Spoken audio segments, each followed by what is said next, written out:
a corner office, a loving family, a deep personal sense of accomplishment. We all have goals to which we aspire, but even the best of us can sometimes feel that our aims exceed our grasp. If only there were a way to tap into our hidden potential? Well, as it turns out, there is. To get the most out of yourself and your life, you just need to develop the right habits. In these Bite-us, we're going to take you through the ideas from one of the most influential self-help guides of all time, The 7 Habits of Highly Effective People by Stephen R. Covey. It's been on top of bestseller lists for decades, and it's also the most popular title in the Bites library. And there is a very good reason for this. In this Bite, we'll share insightful advice and instructive examples that will help you take charge of your routines and cultivate a lifestyle that will lead to success. Before we actually start the audiobook, don't forget to subscribe to our channel below and listen to new free audiobooks every day. Bite 1. In order to succeed, we must cultivate habits aligned with good principles. Imagine you're visiting a foreign city for the first time. The streets are unfamiliar, and the signs are in a language you don't understand. How will you find your way around? And how will you reach your destination? If you ask a stranger on the street, you may receive a few tips like, turn right or take this bus. And sure, these may help in the short term, but eventually you'll end up lost again. A more effective strategy would be to find a map, right? With an accurate picture of the world around you, you can find your own way again and again. While navigating life is similar, while certain small actions can be useful, it's far more valuable to grasp a few fixed and guiding principles and make a habit of following them. When author Stephen Covey looked back at 200 years of self-help advice, he observed an interesting pattern. He found that most advice that is given followed one of 2 paradigms. The first is the personality ethic. This paradigm argues that success comes from learning a series of tricks and techniques. It says that if you talk the right way or complete the right tasks, you'll achieve your goals. This advice is attractive, but it often leads to rather superficial changes that don't make a fundamental difference. The second paradigm is different. It's based on the character ethic. This approach argues that there are underlying principles to success. These principles aren't specific to any one situation. They're deep, unchanging truths about the world. If we align our inner character with these rules, we'll achieve lasting results. So how does this paradigm work in practice? Well, let's say you want a happier marriage. The personality ethic would tell you to adopt a new communication style or take a certain kind of vacation. In contrast, the character ethic encourages you to work on yourself. It says you must become the kind of person who has a good marriage by cultivating a character based on principles like fairness, empathy, and trust. Of course, this is easier said than done. If you want to develop an inner character based on good principles, then you need to change the way you consistently perceive and approach the world around you. In short, making changes based on the character paradigm requires that you cultivate good habits. In the following bites, we'll take you through these habits one at a time. Bite 2. Take proactive control of your response to the world. Here's a simple question that has vexed scientists, philosophers, and everyday people for millennia. What makes you you? Some argue that it's all about genetics, that human evolution and our very DNA dictate our lives. Others point to our parents. They say that it's who raised us and how we were raised that matter most. Still others insist it's our environment and immediate circumstances that reign supreme. The truth is, none of these answers is sufficient. They're all too deterministic. That is, they say our lives are at the mercy of outside influences. But highly effective people make a habit of approaching the world in a different way. They realize that while we can't control everything, we can control ourselves, which brings us to our first habit. One of the crucial differences between humans and other animals is our capacity for self-awareness. Animals are largely beholden to external stimuli. When they encounter something in the world, they generally react in a pre-programmed way. In contrast, humans can pause, reflect, and decide how to respond. When you're proactive, you have the freedom to choose how to engage with the world around you and the opportunity to determine your own destiny. For instance, you can let unexpected rain ruin your picnic plans, or you can proactively focus on the positives, Rather than brood about the weather, you can direct your energy toward enjoying time with your friends, despite the storm. This works even under the most dire circumstances. Consider the famed psychiatrist Viktor Frankl. He spent World War II locked in a concentration camp. While his tormentors determined all his external conditions, he realized he was still in command of his responses. Rather than lose hope, he spent each day imagining a better future in which he would be able to teach students how he survived the horror. This proactive response gave him the strength to pull through and fueled his later career as an educator. With practice, you too can foster the power to actively shape your response to any given hardship. When you encounter an obstacle at work or in your personal life, take extra care to consider your course of action. Don't immediately succumb to your initial instincts. Instead, step back, consider the root causes of the problem, and then focus your energy on what you can actually influence positively. Bite 3. Begin every task with a desired outcome. Let's begin with a slightly morbid mental exercise. Imagine that it's 3 years in the future, and sadly enough, you've passed away. Yes, it's a tragedy, but now all your friends, family, and colleagues have gathered for your funeral. Each person takes turns stepping to the podium and delivering a eulogy. What do you want them to say about you? Sure, this is tough to think about, but it's also instructive. Suddenly, the unimportant details of daily life melt away, and all your real priorities come into focus. Now you're thinking about your relationships, your accomplishments, and what world you want to leave behind. As this somber experiment shows, considering your ultimate outcome is an essential aspect of organizing your life. That's why highly effective people make a habit of thinking things through, which brings us to our second habit. Begin every task with a desired outcome. Whenever you perform an action, whether big or small, you're actually doing it twice.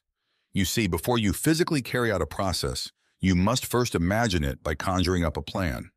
These plans can be quick and casual, like a mental to-do list of your chores, or dense and detailed, like a well-structured business plan. Either way, it's important to think about the future, as it helps you navigate the present. Think about building your dream house. Before framing the house or putting up the roof, it's wise to draft a blueprint. After all, without a clear picture of what you're building, the construction process will be a chaotic disaster. You'll make costly mistakes, waste valuable materials, and likely be unhappy with the result. It's fairly easy to apply this principle to short-term projects. For instance, in the professional sphere, it's always smart to flesh out your weekly schedule ahead of time and have clear goals that you'd like to achieve by the end of each quarter. However, the real benefits of this habit come when planning for the long term. To do this, imagine your desired life by crafting a personal mission statement. Do some serious introspection and write out what you truly hope to achieve, what values you want to uphold, and what you see as real success. Use this document to measure your progress and as a guide to help you make decisions. When you know your desired destination clearly, it's much easier to stay on the right path. Bite 4. Put first things first. It's 9 o'clock on Monday morning and you're at the office. The phone's ringing, the printer's jammed, you have a report to write and a project plan to draft. And wait, your boss is knocking at your door, wanting to speak to you. What do you tackle first? Even when you know what your goals are, it's hard to know which steps to take when. Here to help is the third habit. Put first things first, or put differently, which is to prioritize tasks according to their urgency and importance. Let's talk about how. There are many approaches to time management. Some favor making lists, others say you should schedule your tasks in advance. But the real secret to working effectively is organizing your efforts by priority. And for this, you can use a time management matrix. A time management matrix is a grid where you list all your tasks according to 2 dimensions, urgency and importance. To make one, get a piece of paper and draw a 2x2 grid with 4 boxes. The top left box is quadrant 1, tasks that are urgent and important, like a sudden crisis that can't be ignored. The top right box is quadrant 2, tasks that are important but not urgent. Think long-term projects like building client relationships. Bottom left is quadrant 3. This is for tasks that are urgent but not that crucial, like answering the phone. Finally, bottom right is quadrant 4. This is for everything that's neither urgent nor important, like playing solitaire. Once you've divided up all your duties this way, it's easier to see where to focus your efforts. While the items in quadrant 1 are important, it's really the jobs in quadrant 2 that deserve special attention. These are often the most overlooked because they don't feel as pressing. However, they're still important and often come with the biggest efficiency payoffs.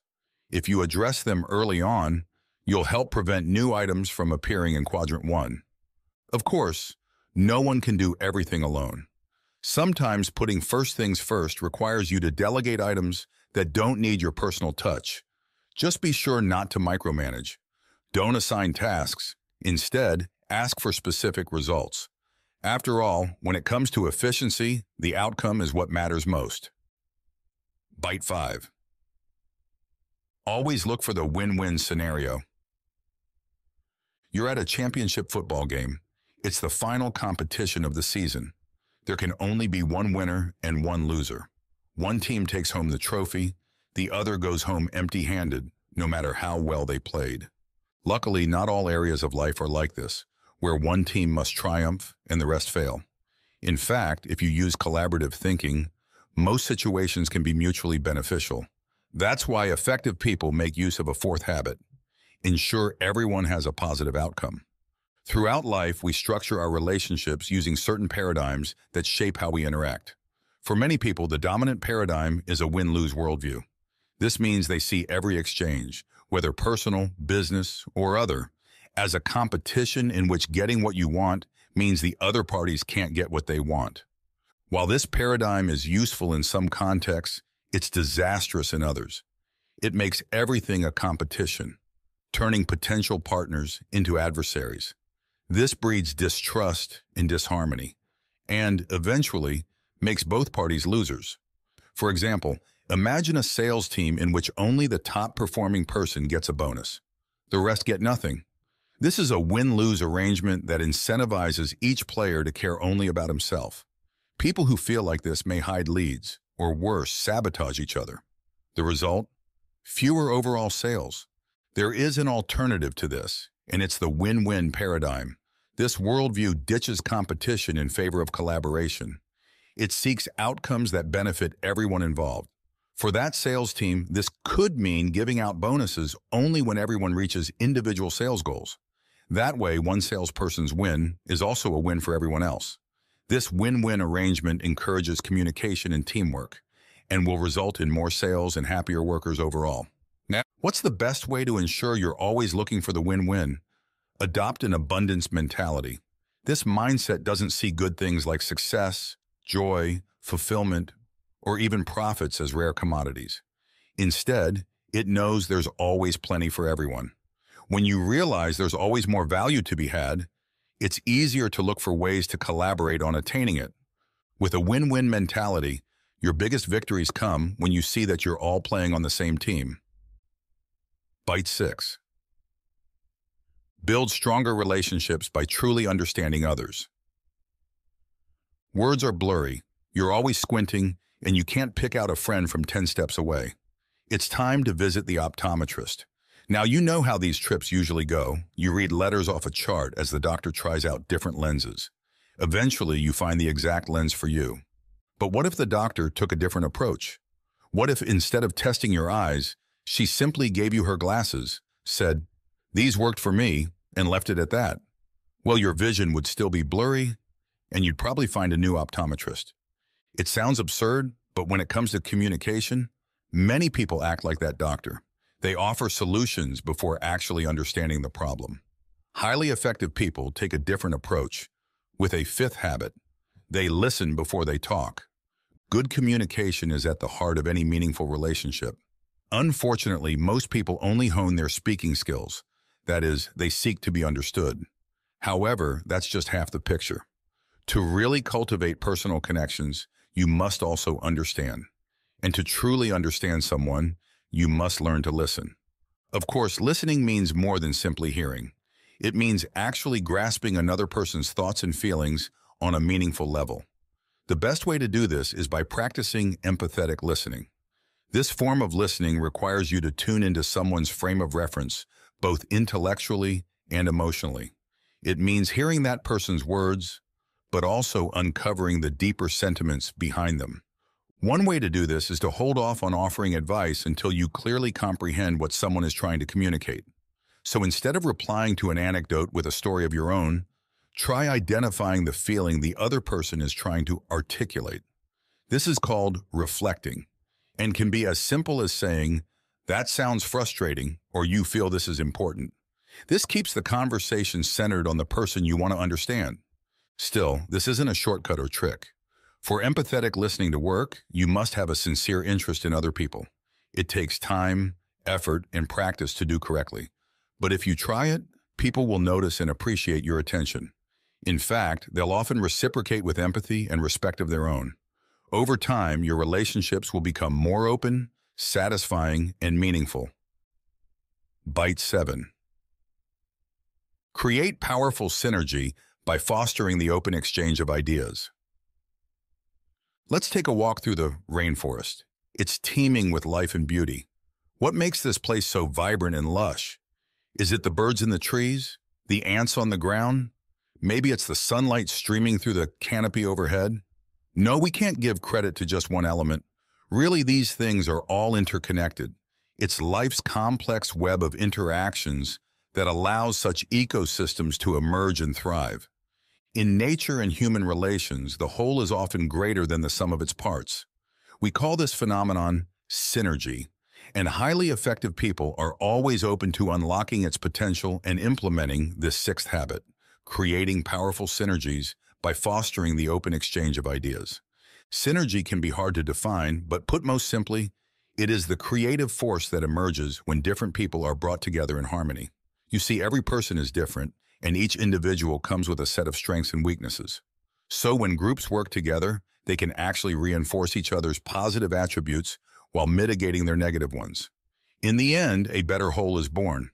This can occur in almost any context. For instance, imagine a classroom in which students are empowered to interact and exchange ideas freely. What will happen? Well, some students will ask provocative questions, others will give informative answers, and still others will elevate the discussion with intimate personal insights. In the end, you may stray from the lesson plan, but everyone will learn more. The way to encourage synergistic energy is to create an environment in which everyone feels safe and respected. This requires drawing on other habits, like win-win thinking and empathetic listening. When these habits are put into practice, people will be more likely to share ideas, build on each other's contributions, and value the different skills brought by others. It worked for David Lilienthal. When he ran the Atomic Energy Commission in the United States after World War II, he put together a group of highly capable people. Yet each expert had his own strong opinions that sometimes clashed with others. So Lilienthal scheduled weeks of group meetings so each team member could share his hopes, fears, and reasons for the program. These open discussions created an atmosphere of trust and understanding. In the end, the commission developed an immensely creative and productive culture. Like a rich ecology of interconnected species, the most productive groups are ones where the members connect and nourish each other, where you let synergy bloom. Bite 8. Make the time to take care of yourself. Picture yourself as an industrious lumberjack. Every day you head into the forest to start felling trees. The first few are easy. Whack, whack, whack, and down it comes. However, over time you notice a disturbing pattern. Each tree is taking more chops to bring down. By the end of the week, toppling a single trunk takes all afternoon. What's gone wrong? It's a simple mistake.